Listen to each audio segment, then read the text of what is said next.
Você é um dos primeiros nomes que eu consigo lembrar, assim, tudo bem que eu sou novo ainda, mas você é um dos primeiros nomes que eu vi falando sobre educação financeira aqui no Brasil, ganhando destaque na mídia. Como é que foi pra você, assim, de ser... Não ser...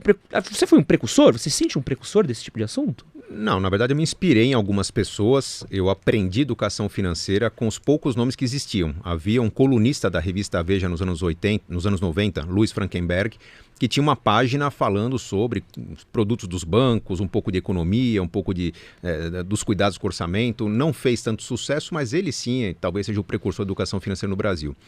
Quando eu escrevi meu primeiro livro, Dinheiro, o Segredo de Quem Tem, o livro que liderava o ranking dos mais vendidos no Brasil, no geral, era Pai Rico, Pai Pobre, do Robert Kiyosaki, um havaiano, né, um americano. É um livro que faz sucesso até hoje. Bom e livro. havia, muito bom livro, eu recomendo a todos que leiam Pai Rico, Pai Pobre, que dá uma visão meio que escolhas de carreira, de investimentos, trabalho, empreendedorismo, enfim, um livro muito... Ele diz muita coisa em poucas palavras, né? É um livro muito inteligente. E ele era o mais vendido do Brasil e havia um autor brasileiro que estava entre os 10 mais vendidos, que era o Mauro Halford. Ele ficou durante anos na Rádio CBN falando sobre investimentos. Tinha um livro chamado Investimentos que eu considerava excelente. Eu lembro na época, o Investimentos do Mauro Halford tinha 100 mil exemplares vendidos. Eu dizia, cara, se um dia eu tiver 10% do que esse cara vendeu, eu terei feito já o meu trabalho. Quem diria, né? Quantos livros você vendeu? Eu estou com um pouco mais de 3 milhões de exemplares vendidos hoje. Uau! Tem história. Metade dessa venda é Casais Inteligentes Enriquecem Juntos, que continua sendo o meu livro mais vendido, apesar que eu tenho outros livros que eu considero bem interessantes, bem importantes, mas Casais Inteligentes fez história. Hoje todo mundo que se casa acaba ganhando um exemplar do Casais Inteligentes. Tem um capítulo dele só para quem está preparando o casamento. Mas apesar de não ser o precursor, não ser o pai da educação financeira, eu percebi que havia uma lacuna gigante no Brasil. Quando eu comecei a escrever, o produto de crédito mais utilizado no Brasil, pasmem, era o cheque especial. As pessoas usavam mais, no geral, o volume de cheque especial era maior do que o volume de financiamento imobiliário, financiamento de carro, empréstimos pessoais. Então se usava muito mal os empréstimos, muito mal o crédito. E o produto de investimento mais utilizado, que hoje ainda está entre os primeiros, mas era o número 1, era a caderneta de poupança, que para quem estudou um pouquinho, leu um pouquinho, está bem atrás de produtos de investimento equivalentes em desempenho e segurança. Então eu percebia que tinha muito a ser dito. Escrevi meu primeiro livro numa época em que o Brasil tinha juros de 24% ao ano, então basicamente era fácil falar, gente, se você deixar o seu dinheiro no banco, ele se multiplica muito. Você vai chegar ao seu primeiro milhão num prazo curto, 7, 8, 10 anos. Hoje já não é tão simples. Na verdade, existem meios para isso, mas não basta pôr o dinheiro na poupança que você vai chegar lá, né? O mercado ficou mais competitivo, mas eu percebi que havia muito a ser falado. O livro mais difícil de escrever foi o primeiro, que eu tive que montar um passo a passo, um manual, começo, meio e fim. Os demais, né, os outros 15 livros que eu escrevi, praticamente foram respondendo a críticas e dúvidas dos leitores dos livros anteriores. Escrevi um livro, alguns diziam, mas legal, entendi, mas e para convencer minha esposa disso, meu marido disso? Nasceu Casais Inteligentes Enriquecem Juntos. Pô, legal, seu livro é bom, mas o capítulo de filhos é muito pequeno. Nasceu Pais Inteligentes Enriquecem Seus Filhos. E a cada demanda do público, eu escrevia artigos, respondia textos, criava conteúdo no meu blog e esse material foi alimentando a criação de novos livros. Não diria que foi um grande trabalho. Olhando no tempo, parece um trabalho muito grande, mas eu não parava para escrever um livro. Na verdade, eu parava para reunir o que eu estava produzindo nos últimos meses sobre um assunto específico. E assim nasceram 16 livros. E nessa sua jornada, como é que você resumiria o que é inteligência financeira? Inteligência financeira é colocar em prática a educação financeira que todo mundo conhece. Todo mundo já sabe, nós sabemos que 73% dos brasileiros estão endividados hoje, mas as pesquisas mostram que eles sabem o porquê. Porque caiu a renda e não tinha reserva de emergências, porque o custo fixo está muito elevado, porque comprou muito a prazo. Então as pessoas sabem o que fazer, sabem que tem que cuidar do futuro, sabem que não conseguem cuidar do futuro e tem mil desculpas para isso. A inteligência financeira é quando você consegue fazer com que essa educação financeira se torne prática. Tem componentes muito mais comportamentais do que financeiros propriamente ditos, né? Puxa, se eu ganho, digamos, 2 salários mínimos, que não é uma maravilha, né? O próprio DIEESE, um órgão de governo, diz que o salário mínimo deveria ser de R$6.000 no Brasil, mas se eu ganho R$2.000, não dá para viver de maneira digna. Não dá, nas grandes cidades brasileiras. Mas será que se de repente eu tivesse um pouco mais de mobilidade, ampliasse meu leque de possibilidades, imaginasse onde que as pessoas que ganham R$2.000 por mês no Brasil vivem bem?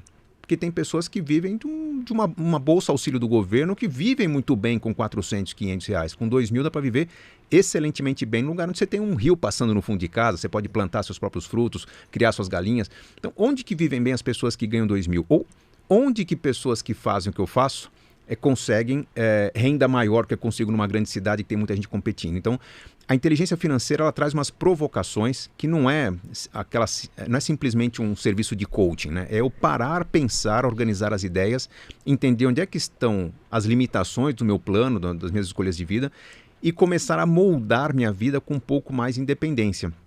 Tem a ver com sobrevivencialismo, não depender do governo, né? Então, pô, se a conta de energia está muito cara, o que eu faço para gastar menos energia, para gerar minha própria energia?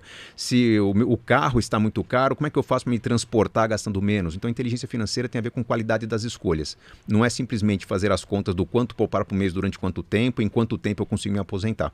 Tem muito a ver com criatividade e comportamento. Nesses últimos anos, a gente tem falado bastante sobre educação financeira. Sim. É uma coisa, eu não lembro de ter tido nada disso na escola. Me ensinaram como preencher esse cheque, como calcular juros ali numa aula que eu claramente não prestei atenção e é isso. E deram um tapinha nas costas e boa sorte. É isso aí. Torce pra passar na USP e ganhar um bom emprego. Vai. Onde você vê que tá o déficit? Onde é que tá essa falta dessa falta de aprendizado nosso sobre inteligência financeira? Onde é que a gente está errando? É na primeira infância? É no colegial? É na faculdade? Onde é que está o processo que a gente deveria melhorar?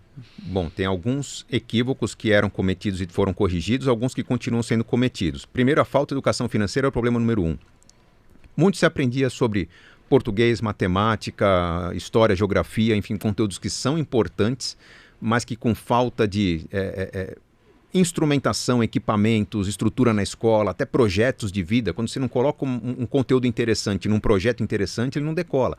Então, o fato de não ter na escola uma visão do empreendedorismo, uma visão da realização de objetivos na vida, de caminhos do que você tem que concretizar na vida, eu não estou falando só de educação financeira, mas é um conjunto, né? Não tem aprendizado sobre como viver.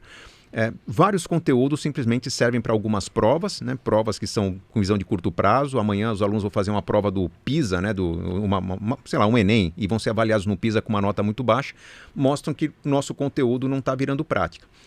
Quando se fala, precisamos ter educação financeira na escola, que já tem, começou em 2020, está na Base Nacional Comum Curricular, as crianças têm hoje na escola, não é ter aula de juros, banco, PIX, criptomoedas. É você ter, como acontece hoje no modelo brasileiro, discussão de finanças em todos os conteúdos. O brasileiro hoje cai em armadilhas porque não sabe ler contratos. Então, vamos discutir educação financeira na aula de português. O brasileiro cai em armadilhas porque talvez compre produtos pouco eficientes. Vamos discutir educação financeira na aula de física, química. É como está a educação financeira. Os pais não veem hoje o módulo de educação financeira, mas os filhos estão aprendendo. Havia esse déficit, já corrigimos. Tem um outro déficit muito grande, que é a falta de uma visão empreendedora, que eu acho que deveria estar na escola também. Nós cultuamos durante muito tempo a ideia de que precisávamos resgatar as pessoas que estavam em situação de grande desvantagem, muita desigualdade social. Sim, tínhamos que fazer alguma coisa. Criamos Bolsa Família, auxílio emergencial, uma série de ajudas e facilidades que eram importantes, mas não havia um plano para encerrar essa ajuda. Né? Então, você dá um incentivo, você dá um presente para as pessoas. Legal, quem deu esse incentivo vai ganhar votos. Agora, quem vai ser o político com coragem de tirar o incentivo quando a família não precisa mais? Então, criou-se a cultura do assistencialismo, que é muito perigosa. As pessoas, às vezes, vivem num lugar que podem criar uma horta no fundo de casa, podem colher aquela jaca ou aquela manga no pé, na árvore que está no fundo, mas a pessoa está preferindo ficar sentada em casa ou ficar mandando currículo, procurando emprego onde não tem emprego, porque se acostumou com a ajuda dos outros. E isso é muito perigoso. Perceba que se você for para um outro país, não sei se você já morou um tempo fora, eu já morei um tempo no Canadá, quando você imigra para um outro país, um país sério, pelo menos o país que eu morei era assim, no Canadá, você chega, se não tem emprego, o governo te dá um programa chamado Outplacement, preparação para emprego. Legal, gratuito, e se eu tiver filhos ainda ganho uma mesadinha, $800 por mês, gratuito. Só que há um compromisso. Se em um ano eu não conseguir emprego com aquele serviço que o governo me dá, simplesmente eu sou deportado, eu volto para o meu país. Então eu tenho uma pressão para colher resultados com aquele esforço que o governo me dá. Aquilo faz com que a empregabilidade aumente bastante, o desemprego fique baixo, o governo consegue absorver uma série de imigrantes, então há uma contrapartida, não é simplesmente uma doação, tira do rico e dá para o pobre. Nós precisamos tirar dos ricos e ajudar os pobres para que os pobres fiquem ricos e não para que os pobres continuem dependendo dos ricos. Esse é um grande buraco que nós temos no Brasil hoje. Esse que você assistiu foi um corte do nosso podcast com Gustavo Cerbasi sobre como cuidar do seu dinheiro. Se você quiser assistir o episódio completo, vou deixar ele aqui do lado, junto com um vídeo que eu tenho certeza que você vai gostar. E não esquece de se inscrever no nosso canal.